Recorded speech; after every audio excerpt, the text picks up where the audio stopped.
परिचय। बच्चों, आज हम जैव विविधता एवं संरक्षण के बारे में सीखेंगे। क्या कोई मुझे बता सकता है कि जैव विविधता क्या है? जैव विविधता एक विशिष्ट क्षेत्र में पाए जाने वाले जंतुओं की विविधता को संदर्भित करती है। बहुत अच्छे रेशमा।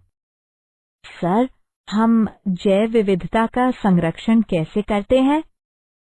हम राष्ट्रीय उद्यानों, वन्य जीव अभयारण्य आदि की सहायता से जैव विविधता का संरक्षण कर सकते हैं।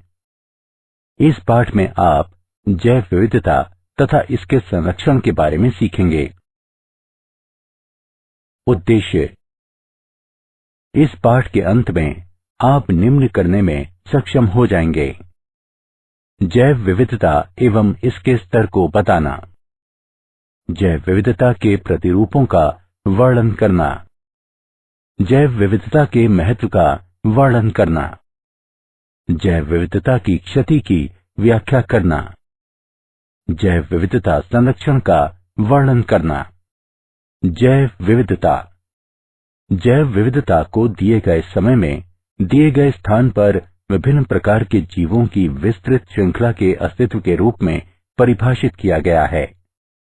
जैव विविधता में 3 सोपानिक स्तर शामिल हैं: आनुवंशिक विविधता, जातीय विविधता और पारिस्थितिकीय विविधता। जैव विविधता के स्तर। आनुवंशिक विविधता। एक जाति के भीतर मौजूद आनुवंशिक भिन्नता आनुवंशिक विविधता कहलाती है। आनुवंशिक भिन्नता अलील में, पूरे जीन में या गुणसूत्रीय संरचना में हो सकती है। जातीय विविधता। जातीय विविधता के 2 महत्वपूर्ण मापदंड हैं। जाति प्रचुरता। इसे प्रति इकाई क्षेत्र जातियों की संख्या के रूप में परिभाषित किया जाता है। जाति संतुलितता। ये सापेक्ष प्रचुरता को संदर्भित करती है, जिसके साथ प्रत्येक जाति को एक चित्र में दर्शाया जाता है। पारिस्थितिकीय विविधता।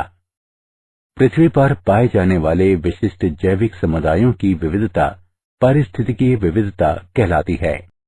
पृथ्वी तथा भारत में कितनी जातियां यानी स्पीशीज हैं? International union for conservation of nature के अनुसार पादप तथा जंतु प्रजातियों की कुल संख्या 1.5 मिलियन से अधिक है। जीविका, स्वास्थ्य, कल्याण तथा मनोरंजन हेतु मनुष्यों के लिए जैव विविधता बहुत महत्वपूर्ण है। उदाहरण के लिए, मानवता अपना सभी कुछ भोजन, चिकित्सा और औद्योगिक उत्पाद जैव विविधता के घटकों से प्राप्त करती है। वैश्विक जैव विविधता का प्रतिनिधित्व। भारत में जैव विविधता। संसार के 12 महाजैव विविधता वाले देशों में भारत भी एक है। भारत का भूमि क्षेत्र केवल विश्व का केवल 2.4% है। इसकी वैश्विक जातीय विविधता 8.1% है। भारत में पौधों की 45,000 जातियां तथा जंतुओं की 90,000 से 1,00,000 जातियां हैं। वास्तव में अभी कई जीवित जातियों की खोज तथा नाम दिए जाने की आवश्यकता है। जैव विविधता के प्रतिरूप। अक्षांशीय प्रवणता। जैव विविधता पृथ्वी पर एक समान नहीं है। ये अक्षांश या ऊंचाई में परिवर्तन के साथ साथ बदलती है। जब हम उच्च अक्षांश से निम्न अक्षांश की तरफ बढ़ते हैं तो जैव विविधता बढ़ती है। शीतोष्ण क्षेत्र में पौधों के लिए लघु वर्धन काल के साथ साथ कठोर जलवायु होती है। दूसरी तरफ उष्ण कटिबंधीय क्षेत्र में वृद्धि के लिए वर्ष भर अनुकूल परिस्थितियां बनी रहती हैं। अनुकूल पर्यावरण दशाएं जाति उद्भवन के पक्ष में होती हैं तथा अनेक जातियों के अस्तित्व एवं वृद्धि को संभव बनाती हैं। अतः उष्ण कटिबंधीय क्षेत्र में जैव विविधता अधिक होती है। उदाहरण के लिए, उष्ण कटिबंधीय वर्षा वनों में संवहनी पौधों की जातियों की माध्य संख्या प्रति 0.1 हेक्टेयर नमूना क्षेत्र में 118 से 236 तक होती है, जबकि ये शीतोष्ण क्षेत्रों में केवल 21 से 28 जातियों की सीमा में होती हैं। विविधता तथा अक्षांश के बीच इस प्रकार का सहसंबंध अनेक वर्गकीय समूहों के लिए भी पाया जाता है, जैसे कि चींटी, तितली, शलभ और पक्षी आदि। जातीय क्षेत्र संबंध। पर्वत पर जातीय विविधता निम्न से उच्च ऊंचाई तक घटती है। ऊंचाई में 1000 मीटर की वृद्धि के साथ तापमान लगभग 6.5 डिग्री सेल्सियस तक नीचे चला जाता है। अधिकतम ऊंचाई पर तापमान में कमी और अत्यधिक मौसमी परिवर्तनशीलता दो मुख्य कारक हैं जो विविधता को कम करते हैं। जातीय विविधता की अक्षांशी तथा ऊंचाई प्रवणताएं दो प्रमुख प्रवणताएं हैं। हालांकि कुछ क्षेत्रीय तथा वर्ग को संबंधित अपवाद हैं। एक ही समय पर अधिक जटिल तथा विषम भौतिक पर्यावरण क्षेत्र में अधिक जटिल तथा विविध वनस्पति एवं जंतुओं का साथ देता है। जाति प्रचुरता तथा क्षेत्र जिसमें व्यापक भिन्नताएं एक लघु गणक पैमाने पर उपस्थित होती हैं, उनके बीच संबंध एक सीधी रेखा दर्शाता है, जिसे कि नीचे दिया गया है। log s बराबर log c जमा z log a। यहाँ z रेखा का ढलान है और c y अंतःखंड है। मूल्यांकन। आगे बढ़ने से पहले आइए जानें कि आपने कितना सीखा। सही विकल्प को उठाकर उसके संगत स्थान पर रखें। पारितंत्र के लिए जातीय विविधता का महत्व। समृद्ध जैव विविधता जैव मंडल के स्वास्थ्य तथा देश के जैव औद्योगिक विकास के लिए आवश्यक है। जैव विविधता भोजन, दवा, औषधीय, ड्रग, रेशों, रबर तथा इमारती लकड़ी के स्रोत हैं। अनेक सूक्ष्म जीवों का उपयोग मूल्यवान उत्पाद प्राप्त करने के लिए उद्योगों में किया जाता है। आधुनिक कृषि जैव विविधता का 3 प्रकार से उपयोग करती है। नई फसलों के स्रोत के रूप में, उन्नत किस्मों के प्रजनन के लिए एक स्रोत सामग्री के रूप में तथा नए जैव निम्ननी कीटनाशकों के स्रोत के रूप में। पारितंत्र के लिए जातीय विविधता का महत्व। जैव विविधता के अनेक औषधीय उपयोग हैं। कुछ पादप आधारित पदार्थों को मूल्यवान औषधियों में विकसित किया जाता है। मॉर्फिन, जिसका उपयोग दर्द निवारक के रूप में किया जाता है, पेपेवर सोमनिफेरम से प्राप्त की जाती है। क्विनीन, जिसका उपयोग मलेरिया के उपचार में किया जाता है, सिनकोना लेडगेरियाना से प्राप्त की जाती है। जैव विविधता का अत्यधिक सौंदर्यपरक महत्व भी है।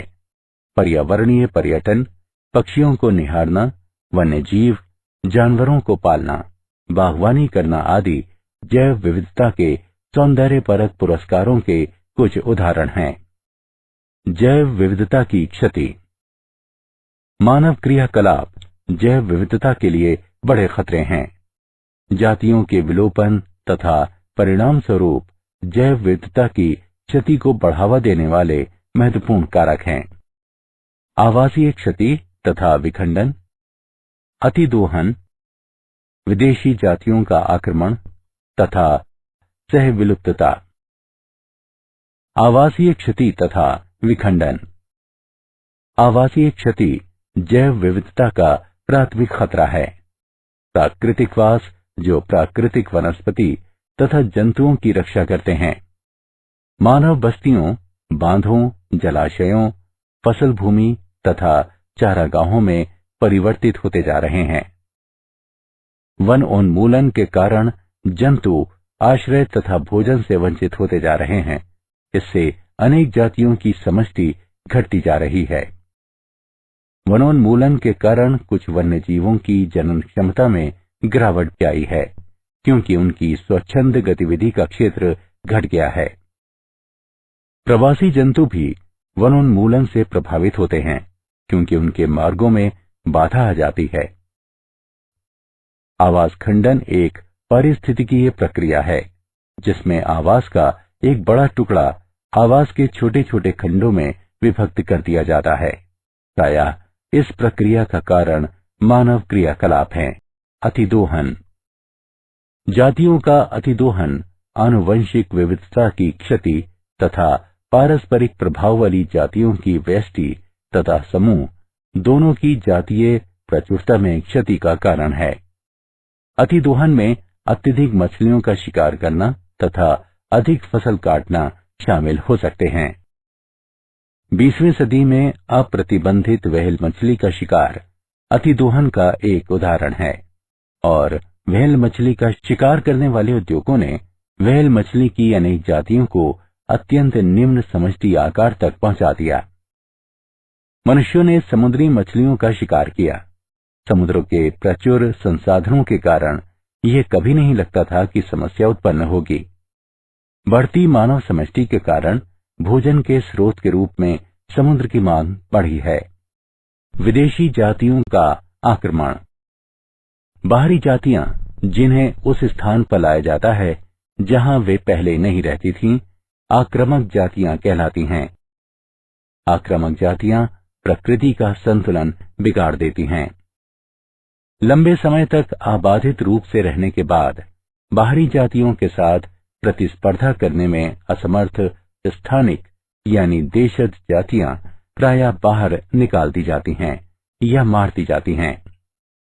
अनेक मछलियों की जातियां जैसे कि ब्लू गिल सनफिश और स्मॉल माउथ बॉस, इन दोनों को पूरे पश्चिमोत्तर अमेरिका में व्यापक रूप से लाया गया था जहां वे उभयचर समष्टियों के लिए गंभीर खतरा पैदा कर रही हैं। सह विलुप्तता। किसी जाति की सह विलुप्तता दूसरी जाति के विलोपन के परिणाम के रूप में उस जाति की क्षति है। उदाहरण के लिए, जब एक पोषक मछली विलुप्त हो जाती है तो उस मछली पर रहने वाले सभी सूक्ष्म जीव भी विलुप्त हो जाते हैं। मूल्यांकन। आगे बढ़ने से पहले आइए जानें कि आपने कितना सीखा। निम्नलिखित का मिलान करें।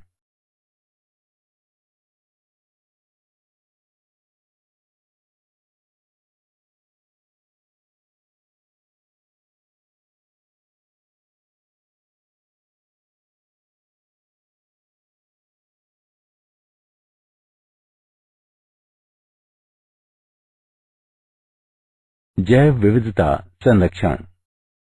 हमें जैव विविधता को क्यों संरक्षित करना चाहिए?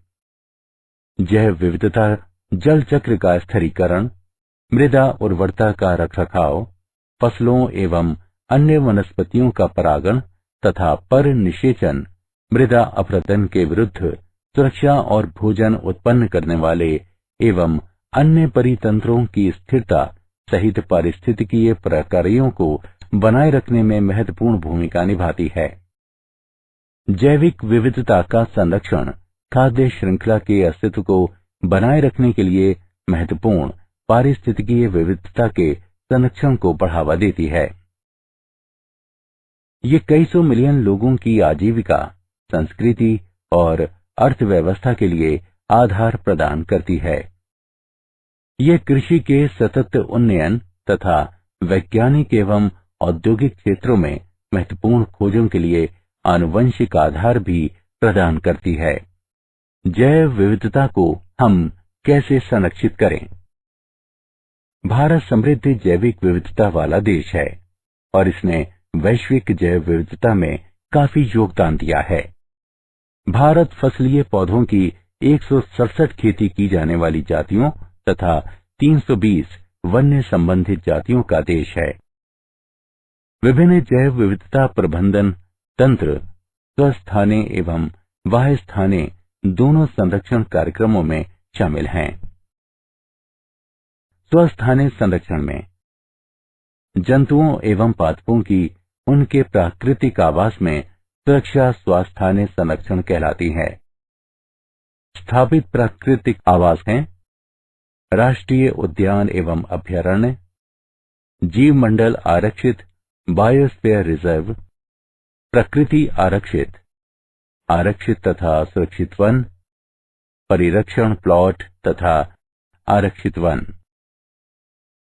पहली पहल 1936 में कार्बेट राष्ट्रीय उद्यान की स्थापना थी। ये कानून द्वारा पूरी तरह से संरक्षित है। पार्क में जलाने वाली लकड़ी बीनना और जानवरों को चराना जैसे मानव क्रियाकलाप की अनुमति नहीं है। अभयारण्य भी संरक्षित हैं, लेकिन इनमें कुछ मानव क्रियाकलापों की अनुमति दी गई है। स्वस्थानीय संरक्षण। जीव मंडल रिजर्व संरक्षित क्षेत्रों की एक अन्य श्रेणी है। उस बड़े क्षेत्र को जीव मंडल रिजर्व घोषित किया जाता है जहां वन्य जीवों की सुरक्षा की जाती है, लेकिन रिजर्व के भीतर स्थानीय समुदायों को रहने और पारंपरिक गतिविधियां करने की अनुमति होती है। भारत सरकार ने 7 जीव मंडल रिजर्व स्थापित किए हैं। नोकरेक, नीलगिरी, नमदाफा, नंदा देवी, सुंदरबन, ग्रेट निकोबार तथा मन्नार की खाड़ी। जैव विविधता हॉटस्पॉट। जैव विविधता हॉटस्पॉट पृथ्वी का वह क्षेत्र होता है जहां जैविक विविधता बहुत अधिक होती है और आवास क्षति, जलवायु परिवर्तन या व्यापक जाति क्षति के कारण गंभीर खतरा भी होता है। दुनिया में 34 हॉटस्पॉट हैं। भारत में 3 जैव विविधता हॉटस्पॉट हैं। वे हैं पश्चिमी घाट, हिमालय और भारत बर्मा क्षेत्र। वायस्थानीय संरक्षण। पादप एवं जंतुओं के वायस्थानीय संरक्षण में उनके प्राकृतिक आवास से अलग एक विशेष स्थान पर उनकी सुरक्षा करना शामिल है। उदाहरण के लिए जंतु उद्यान, वनस्पति उद्यान। फसलों, जंतुओं, पक्षियों एवं मछली प्रजातियों के सभी आनुवंशिक पदार्थों को national bureau of plant genetic resources नई दिल्ली तथा national bureau of animal genetic resources आदि के द्वारा संग्रहित एवं संरक्षित किया जाता है। जब हम जाति को उसी आवास पर पुनः लाते हैं जहां से ये विलुप्त हो गई थी, तो ये वायस्थानीय संरक्षण का एक अन्य रूप होता है।